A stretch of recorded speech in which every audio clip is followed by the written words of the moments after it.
Agora, com todos os recursos prontos e com a ideia central de conteúdo baseada na listagem de assuntos, a gente precisa preparar a produção do conteúdo. Então a gente tem de montar um roteiro de falas e de ações para termos uma direção clara da nossa produção. Isso pode ser feito usando qualquer programa de texto, mas isso não vem do nada. É preciso que o roteiro esteja exatamente de acordo com o conteúdo programático do curso. E o conteúdo programático é simplesmente a cópia exata daquela listagem de temas que tratamos na aula 4. Partindo disso, vamos dar o exemplo do curso de desenho técnico de um dos nossos instrutores parceiros. E veja que é muito importante definir com antecedência cada aula de acordo com o tema, para não causar confusão e perda de tempo na edição e na montagem do curso. Assim, vamos indicar cada aula definida no conteúdo em forma de título no roteiro e desenvolver, logo abaixo desse título, o texto da nossa fala, que pode ser o texto daquilo que falaremos na íntegra ou pode ser apenas uma frase-chave para a gente lembrar do que iremos falar de modo improvisado enquanto a gente grava. E você mesmo pode criar o seu padrão de roteiro de fala. Mas a nossa plataforma também disponibiliza no link abaixo um modelo para facilitar o seu trabalho. Observe que o nosso modelo está formatado com letras maiúsculas e com espaço entre cada período de fala, ou entre as respirações das falas. Por que está assim? É para facilitar a nossa leitura e para a gente não perder os pontos de fala e nem as entonações do discurso. Sugerimos duas formas de leitura do roteiro de fala. Ele pode ser lido a partir de papéis impressos, ou ele pode ser lido a partir da tela do computador, por meio de um software de apresentação de slides. Como já foi dito, nós usamos o Google Drive, mas você pode usar qualquer um, como o PowerPoint ou o LibreOffice. Se o nosso curso tratar de demonstrar atividades práticas que não envolvem o computador, a não ser para gerir a gravação e o armazenamento dos arquivos de vídeo, então basta que a gente monte nossos equipamentos conforme o esquema dessa imagem. O celular no suporte, com o microfone direcional acoplado nele, e o celular conectado no computador. Monitor extra conectado no computador para visualizar o roteiro de fala. Uma variante mais simplificada desse esquema é a seguinte: gravar usando apenas o celular com o microfone direcional acoplado nele e o computador sendo usado nesse momento apenas para ler o roteiro de fala. Mas nesse caso, o celular precisa ter bastante memória de armazenamento, para que depois a gente possa descarregar os vídeos na pasta de trabalho.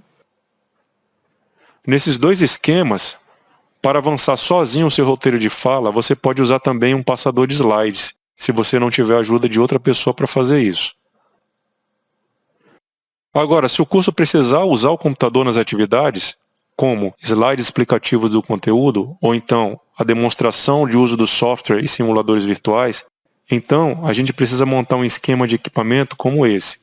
Celular no suporte e conectado ao computador para capturar o seu rosto, microfone para perto ou de lapela conectado ao computador, monitor extra conectado ao computador para visualizar o roteiro de fala e você mesmo manipulando as ações do seu conteúdo no computador.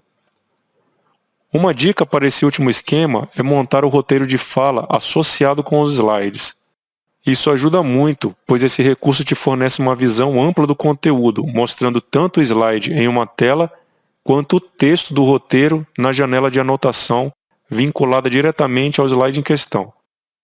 E fazemos isso usando o recurso Anotações, que está embaixo do slide no mesmo software. Basta copiar o pedaço do texto do roteiro de fala e colar no campo de anotações do slide que corresponde a essa fala. Ainda nesse esquema, vamos precisar utilizar um dos softwares que falamos na aula 5 para capturar o nosso trabalho da tela, da webcam e do microfone. Vamos falar como fazer isso com o OBS Studio. Assim que instalado no seu computador e assim que ele roda na primeira vez, o OBS inicia um assistente de configuração. E então, como a modalidade dos cursos será do tipo gravados, devemos marcar a opção 2, otimizar somente para gravação, eu não farei transmissão. Depois apertamos avançar. A seguir, a gente deve estabelecer as configurações do vídeo a ser produzido com base na tela que usaremos para trabalhar o conteúdo. Na opção Resolução de base, tela, clique na caixa de opções e escolha a tela, ou então escolha uma das resoluções predefinidas que estiverem disponíveis. Saiba que para trabalhar com slides é recomendável que a resolução seja 1920 por 1080 ou 1280 por 720. Se for trabalhar com instrução de algum software, o ideal é 1920 por 1080, ou o máximo que o seu monitor permitir, mesmo que seja um pouco abaixo disso. E na opção FPS, escolha 60 ou 30, mas prefiro 60 quando possível. Apertamos em avançar. O OBS vai executar alguns testes para conferir a compatibilidade de seu computador com a configuração de captura que escolhemos. E no fim disso, basta apertar no botão Aplicar configurações. Agora, só precisamos adicionar nossas fontes de entrada para as gravações.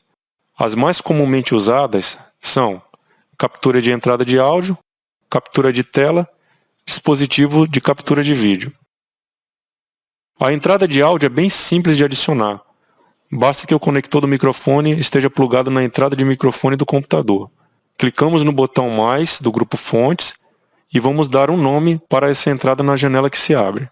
Deixamos marcada a opção Tornar a fonte visível e apertamos em OK. E na próxima janela, escolhemos o microfone e OK de novo. A entrada de captura de tela também é simples de adicionar. Fazemos assim. Clicamos no botão mais do grupo Fontes e vamos dar um nome para essa entrada na janela que se abre. Deixamos marcada a opção Tornar a fonte visível e apertamos em OK. E na próxima janela, escolhemos o monitor que fará a captura da tela e apertamos em OK. A entrada de webcam vai depender de o drive dela estar instalado no computador. Daí, para adicioná-la como fonte, fazemos igual aos anteriores, e basta identificar o webcam. Mas, se ao invés de webcam a gente utilizar o celular, então a gente precisa primeiro instalar um aplicativo que converta o celular em um webcam, e também instalar o app servidor desse aplicativo no computador. Dentre os vários aplicativos disponíveis, o Irion é um dos melhores. E a instalação dele é bem simples. Basta a gente seguir esses passos.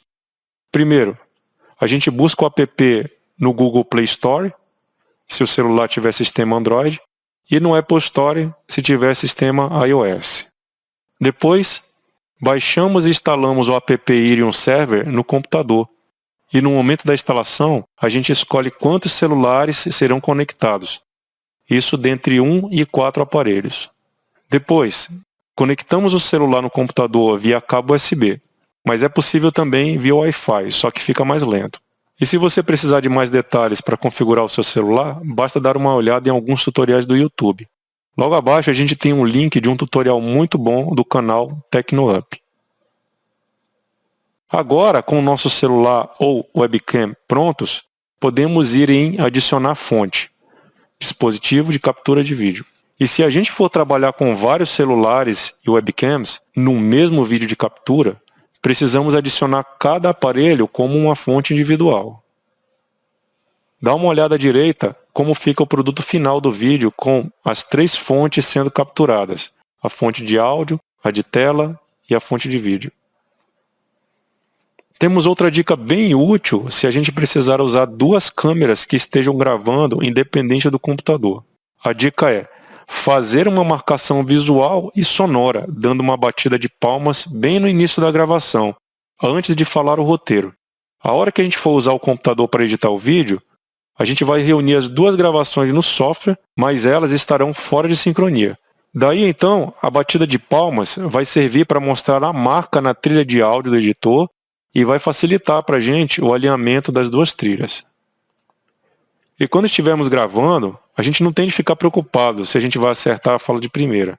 É bom a gente se acostumar, pois vamos errar muito. Então a dica é, errou a fala, repete. Não tente ser perfeccionista de primeira. E não importa quantas vezes a gente vai ter de repetir, pois a edição é exatamente para isso, considerando que vamos cortar os trechos errados. Se o erro da fala insistir em trava-língua, então é melhor mudar as palavras, mantendo a ideia da frase.